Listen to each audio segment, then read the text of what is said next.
And I'm very well aware that I'm between us and lunch, so I'm trying not to linger up here very much. One thing I do want to say, we kind of have a little bit of a tongue-in-cheek title on there. This is kind of it's a compilation of a couple of long-term kind of projects about aging deer that kind of came to fruition relatively recently. And I'd really like to point out that although I have the honor of talking about this, I didn't put in near as much work as some of the other folks involved. I know Mick Hellickson is here, and he's certainly been hugely involved for both of these kind of long-term type of things. So all our other, I don't know if you want to call us partners in crime or something, they deserve a huge amount of credit, and it's just kind of me delivering the message, I guess. And along with that, I know definitely the supporters, these are, like I say, two pretty long-term studies, and so there's been a lot of support and funding along the way that none of this could have came to fruition without that type of support and help. So how do you age a deer? Anybody got any suggestions? It depends. It depends? Yeah? Put an ear tag in it. Put an ear tag in it? Okay. Well, I like to hang them for a couple of weeks if I can, and I find that ages them pretty well. So I think kind of what we want to know is how do we estimate the age of a deer? And that's kind of maybe a little bit more specific question, maybe kind of a professor type question there. But and I think Mick, you're right. If we had a label on the deer, it would make life a lot easier for us. But a lot of times we don't have that, that type of help. So there's two main methods. They're both based on using aspects of the teeth. One of them is one that is pretty much practiced pretty far and wide, and the other one is maybe a little bit more restricted because it's kind of requires some extra skill, laboratory type of stuff. So what we call tooth replacement and wear was developed by a researcher named Severinghaus in the 1940s. And this is essentially following patterns of replacing the baby teeth, or milk teeth as we call it, with adult teeth. And so they get to a certain age and they get all their adult teeth. And then after that, since deer have to do a lot of chewing, we're estimating the age of the deer by the amount that their teeth have worn down or have been ground down by all that chewing. Typically, we're looking at the cheek teeth for this. So there's, inside an adult deer's mouth, there's 6 teeth. The first 3 are premolars, and the next 3 are molars. So these are the teeth that, like your wisdom teeth, that might be kind of causing problems for some folks. So these main chewing teeth in the back. So premolars and molars there. And as a lot of us are familiar with, the baby tooth in this third premolar is replaced at about just shy of 2 years of age, and that allows us to discriminate pretty well between 1 and 2 year old deer. And so that's pretty reliable. So everything that's 2 years old and older, we have to kind of guesstimate based on the amount that those teeth are worn down. It's got a lot of advantages. It's pretty simple. Pretty quick. We teach it to students. Most people can learn it with a little bit of experience. There's a lot of questions, though. This technique's been around a long time. Some other people have looked at it, kind of questioned how accurate it could be. There's a lot of, kind of thoughts, popular wisdom, folk tales, actual experience that kind of suggest that there may be some environment type of conditions that may affect tooth wear. And if you really drill down into it, it's not too well tested, because even though this is a real detailed list of instructions for how to age deer, if you look back at that original 1940s publication, there weren't very many deer in that study, and some of them were captive deer, and not all of them were known age deer. So some of the kind of questions about environmental influences, there's a pretty wide-held, I guess, thought, belief, question, however you want to term it, that deer that are living in these real sandy areas might experience greater amounts of tooth wear. Like if they're getting grit on food particles, especially if they're eating close to the ground, that might contribute to greater amount of tooth wear.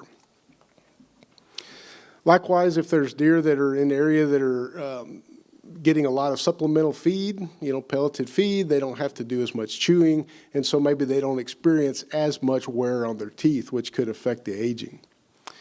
And so essentially, this is kind of the difference between eating a soft diet and then eating something that's real, rough, crisp, gritty, things that are going to kind of really sand down those teeth. So that's kind of what we're getting at with that whole, soft diet versus gritty diet. The second technique only uses the incisors, so the very front of the teeth. And so you can extract one of these teeth from an animal that's dead or live. It is done occasionally in live animals. You have to be really careful to get the entire root, because that's where, the main, data are that, or the main information that we're going to get out of this technique, because they'll take it into a lab, section that out, put it under a microscope, and stain it. And essentially what you're looking for, it's almost, usually the people use the analogy that it's like tree rings. So essentially you'll be able to kind of count rings in that tooth, growth rings, if you will, that help you estimate how old a deer is, or used on many other animals as well. So it could have some advantages in that it might be more accurate. It's probably not going to be affected by eating protein feed maybe, or sandy soils, things like that. But you do have to send this to a lab, so there's a time lag. There can be some cost involved. And there is kind of a question that maybe it doesn't work quite as well in southern environments. So if you get up the northern reaches of the U.S. where they have a lot more pronounced winters and seasonal type of contrasts, those rings seem to be a lot more discernible than if you get a little bit farther south. So the kind of objectives that we were going after with collecting all this information was to try to figure out, okay, what's going on with this environmental tooth wear? Does this sandy soil and feed have an effect?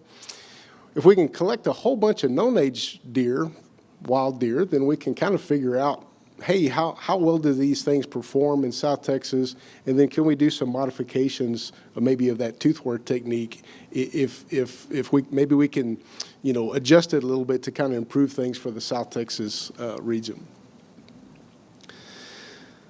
So this environmental influence, we used a lot of deer that were harvested on King Ranch starting about in the year 2000 to 2014. And so big ranch like this, there's thousands of bucks harvested. Each one of these had its age estimated by tooth wear and replacement, and then also by Cementum Annuli, by extracting an incisor and sending it off. So we have kind of these paired ages for over 7,000 deer. And the ranch is big enough that it spans all these different sand regions. Some parts of the ranch are a lot more loamy or clayey or something, and other parts are extremely sandy. So we have this big bunch of deer, and we have a lot of age estimates by both techniques, and then we have this big range of sand. And then there's also a range of how much intensive management was occurring on some of these parts of the ranch. And so a lot of those areas are leased. Some lessees provided pretty intensive supplemental nutrition. Some provided much less. Some provided none. So we have this kind of gradient of potential access to supplemental feed. And so really, we just wanted to take all this information and say, if we could get, for each buck, get the tooth wear age minus the cementum age, if there's something to all this grit, sandy thing, there ought to be, those deer that come from those sandy areas, they ought to be pretty skewed in terms of tooth wear, because we expect more of their teeth to be worn away. And so if we're just kind of looking, these numbers above there are just tooth wear ages, so 2, 3, 4, 5, 6, 7, those are ages estimated by tooth wear. And then the bottom axis there, the X part, is just the ages estimated by the Cementum Annuli from the laboratory. And one thing you'll notice here is that for each one of these ages, for whether it's for 2 or 3 or 4, 5, 6, 7-year-old deer plus, you'll see a constant theme here, and it's a lot of variation. We see a kind of a peak there in the middle. Even for some of the older deer, we see kind of a peak at about 7 for the cementum, but then we also see some that are estimated to be younger and some that are estimated to be older. Overall, probably within about plus or minus 1 year, the two techniques were about 70% of the time. There's a lot of variation there.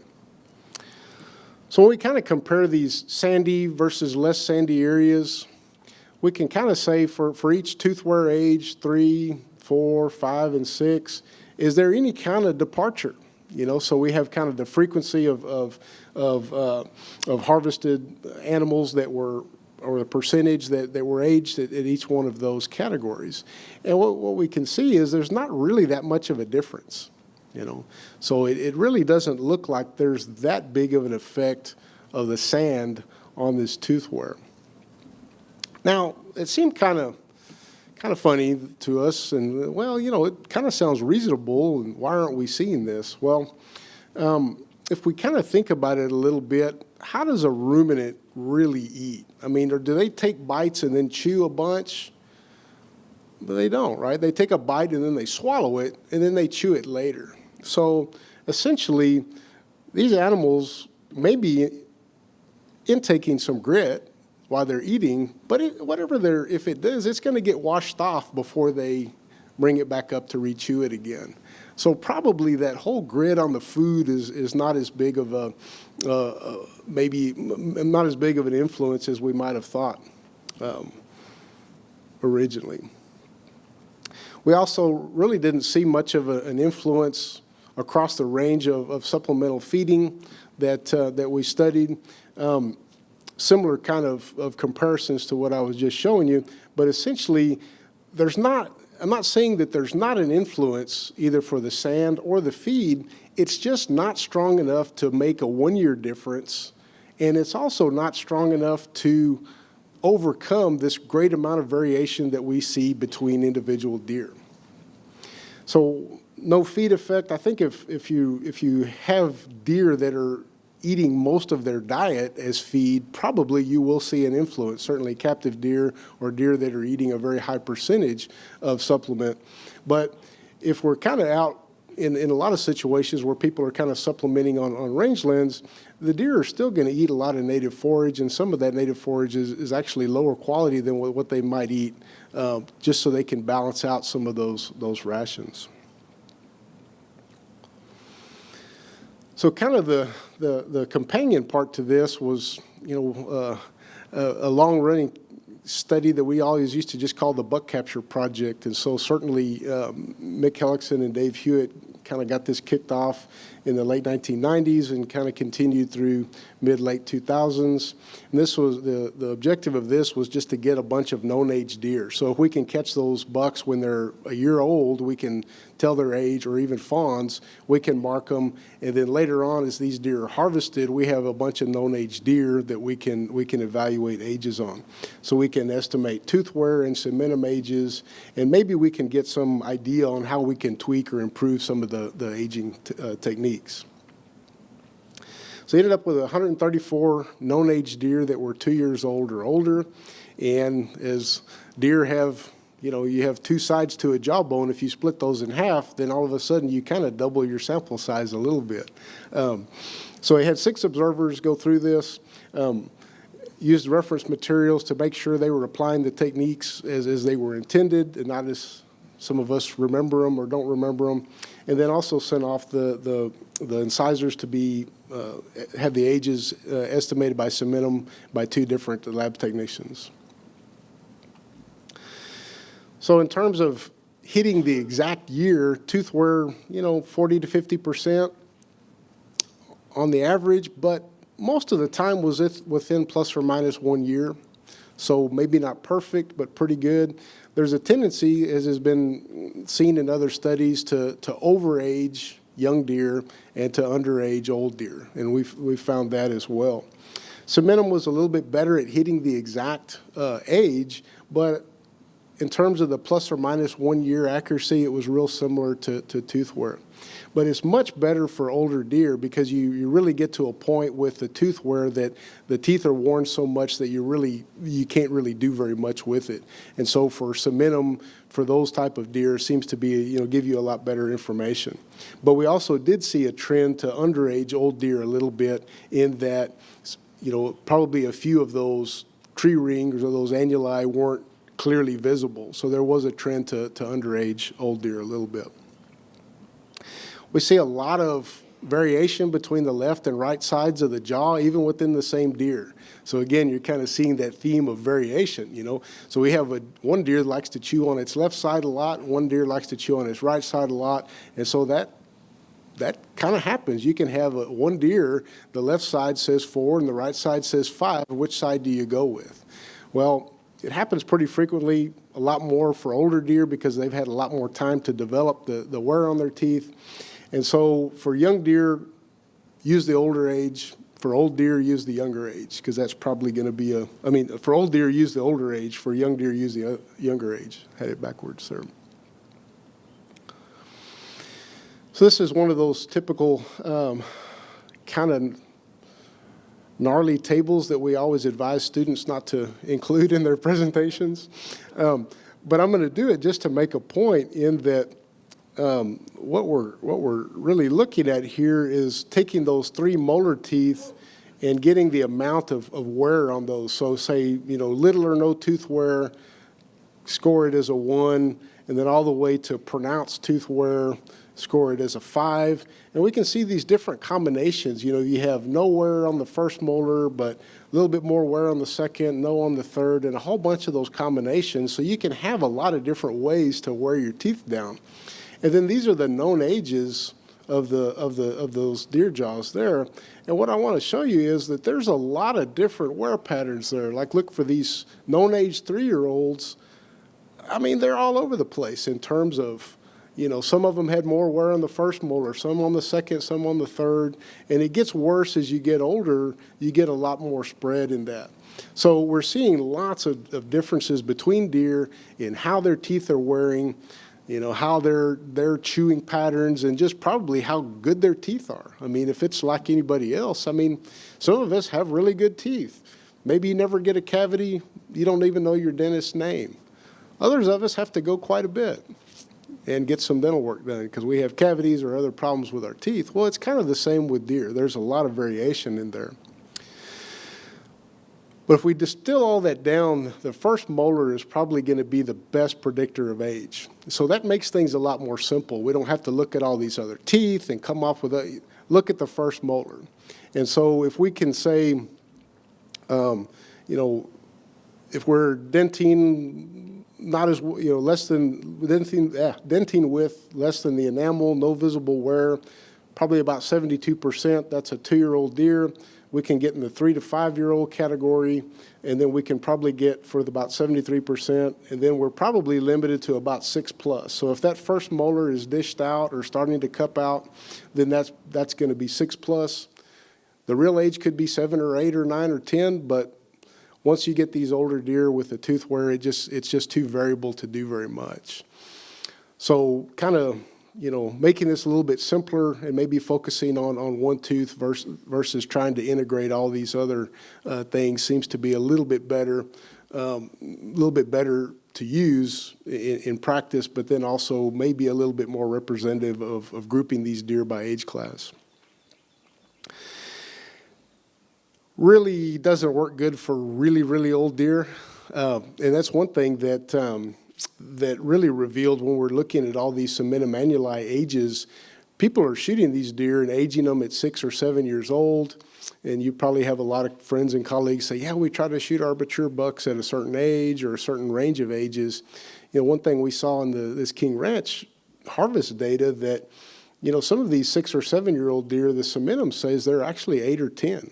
And some of them are 12, And so obviously those may not have even tooth wear this pronounced, but when you get something past that, probably 6+, especially when we start getting things like this, it's really hard to narrow down.